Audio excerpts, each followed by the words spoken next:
안녕하세요. 오늘 저희는 웨스트민스터 대요리 문답 151문이라는 자료를 좀 깊이 들여다볼까 합니다. 이게 뭐냐면요. 어떤 죄가 다른 죄보다 더 심각하게 여겨질 수 있는지 그 이유를 다루는 내용이거든요. 단순히 죄가 있냐 없냐 이걸 넘어서는 거죠. 네, 맞습니다. 죄에도 무게가 있다는 개념인데요. 그 무게를 더하는 요인들을 분석한 거죠. 크게 네 가지로 나누더라고요.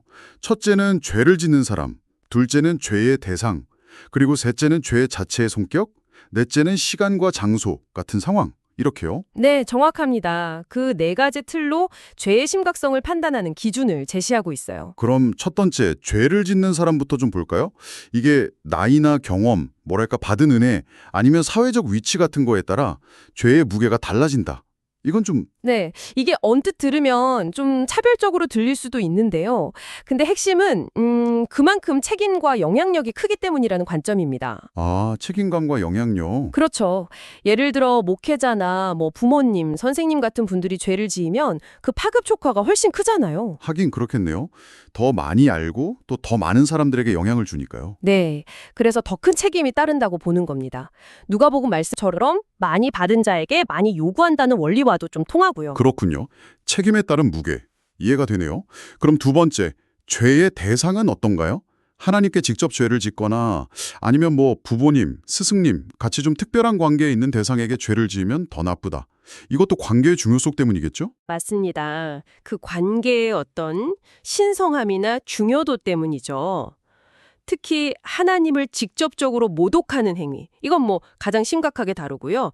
또 공동체의 믿음을 해치거나 아니면 신앙이 약한 사람을 실족하게 만드는 경우도 굉장히 무겁게 봅니다. 관계를 깨트리는 거니까요. 네, 사무엘상 말씀에도 나오듯이 사람 사이의 문제는 어떻게 중재할 수 있어도 하나님께 직접 죄를 짓는 건 정말 차원이 다른 문제라고 봤어요. 그렇군요. 그다음 세 번째는 죄의 성격인데요. 이게 좀 무섭더라고요. 그냥 나쁜 짓을 한 걸 넘어서서 막 의도적으로 뻔뻔하게 죄를 짓는 거예요. 심지어 은혜를 받고도 양심의 가책을 느끼면서도 계속 반복하는 죄. 이런 걸 아주 나쁘게 보던데요. 정확히 보셨습니다. 여기서 중요한 건 그 죄를 대하는 태도와 의도예요. 진리를 알면서도 일부러 고의적으로 죄를 계속 짓는다면 이건 단순한 실수가 아니죠. 그렇죠. 이건 뭐랄까 하나님과 그분의 용서 자체를 경멸하는 행위로까지 볼 수 있다는 겁니다. 히브리서에서도 강하게 경고하고 있고요. 태도와 의도. 네. 그리고 죄가 마음속에만 머무는 게 아니라 말이나 행동으로 나와서 다른 사람에게 해를 끼치거나 돌이킬 수 없는 결과를 낳거나 여러 죄가 막 복합적으로 얽혀 있는 경우 이런 것들이 죄질을 더 나쁘게 만든다고 봤습니다. 예를 들면 예배 시간에 딴짓을 한다거나 아니면 회개했던 죄를 또 일부러 저지르는 그런 완악함 같은 거겠네요. 네. 바로 그런 경우들입니다. 그 완악함이 문제의 핵심이죠. 네 번째는 시간과 장소 문제네요. 주일이나 예배 시간, 아니면 공공장소 같은 데서 죄를 지으면 더 안 좋다? 네, 이것도 그 시간과 장소가 갖는 어떤 거룩함이나 공공성 때문입니다.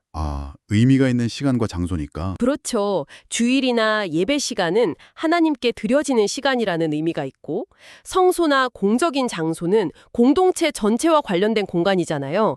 이런 특별한 시간과 장소에서 죄를 짓는 건 단순히 개인의 잘못을 넘어서는 거죠.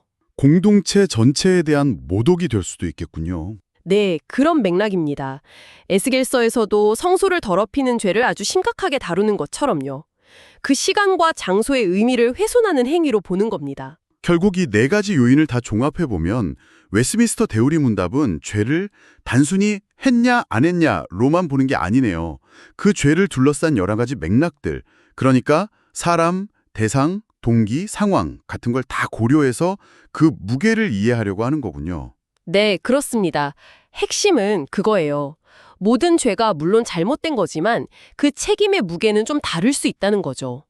이게 뭐랄까, 우리 청취자 여러분께서도 자신의 행동이나 또 그 행동이 미치는 영향을 좀 더 입체적으로 생각해 볼 수 있는 계기가 되지 않을까 싶습니다. 그냥 잘못했다에서 끝나는 게 아니라 그 잘못의 무게까지 생각해 보는 거예요. 네, 맞아요. 단순한 죄책감을 넘어서 책임감의 무게를 성찰하게 하는 거죠. 그럼 마지막으로 저희가 청취자 여러분께 질문 하나 던져보면서 마무리할까 하는데요. 이렇게 죄의 무게를 좀 다르게 인식하는 관점이 우리가 우리 자신의 잘못을 돌아보고 또 용서를 구할 때 어떤 영향을 줄 수 있을까요?